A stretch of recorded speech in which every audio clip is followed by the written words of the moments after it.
থেকে যদি জাগ্রত হন তাহলে হবে আগামীকাল, আর যদি জাগ্রত না হন তাহলে কি হবে?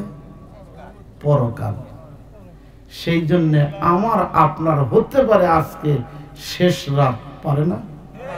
এটা জোরে কান। রূহটা যখন আল্লাহর সাথে যাইয়া খেলা করবে,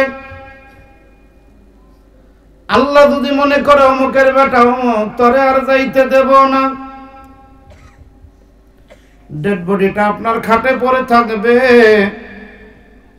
কোন কোন ডেড বডির ভিতরে থেকে আওয়াজ হয়, হয় কি হয় না? এটা জোরে কান।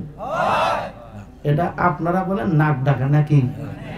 হ্যাঁ, তার কারণ আরামে ঘুমাচ্ছে। আচ্ছা, এই অবস্থাটা, এই গ্যাংরানের অবস্থা যদি আপনার না হয়, ভাবির হয়, বলেন তো কি করবেন? দেখছেন তো খারাপ নাকতে কি মোহাব্বত করে বিবির, দেখছেন? আপনার হলে কি বিবি খারাপ লাগতে দেয় আপনারা?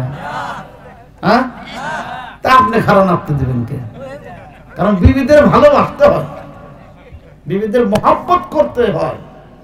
কারণ আল্লাহ পাক প্রত্যেকটা মেয়েকে বাবা আদমের বাম পাজরের হাড় দিয়ে বানাইছে, কথা কোন ঠিক কি? সেই জন্য তাদেরকে ভালোবাসবেন, আপনার সংসারে আল্লাহ বরকত দিবে। তাদেরকে মোহাব্বত করবেন, সংসারে বরকত হবে। আর যদি তাদের মোহাব্বত ভালো না বাসতে পারেন, আপনার ঘরটাকে আল্লাহ জাহান্নামে বানায় দিবে, কথা কোন ঠিক কিনা? আল্লাহর নবীর সর্বসাকল্যে 11টা বিবি ছিল। কয়টা? আরেকটু জোরে কোন। ওই টাইমে নবীজির 9টা বিবি ছিল। নবীজির বিবিরা হঠাৎ করে আল্লাহর নবীর সম্মুখে বসলেন। নবী আমার শুধু নবী থাকতেন না, মাঝে মাঝে স্বামী হয়া বিবিদের সাথে খোশ গল্প করতে। নবী আমার ডাকতে বললেন, বিবিরা আমি তোমাদের সাথে একটু খোশ গল্প করব। বিবিরা ডাকতে বললেন, আমরা খোশ গল্প শোনার জন্যই তো অপেক্ষা করতেছি। হঠাৎ করে মা আয়েশা ডাকতে বললেন, স্বামী গো, এতগুলা বিবির সম্মুখে আমি একটা কথা বলতে চাই। বলে কি কথা? সত্য করে বলেন, আপনি আমার বেশি ভালোবাসেন না অন্য বিবিদের বেশি ভালোবাসেন? সুবহানাল্লাহ। নবী আমার ডাকতে বললেন, আয়েশা রে, এতগুলা বিবির সম্মুখে কেন তুমি আমার এই প্রশ্ন করলা?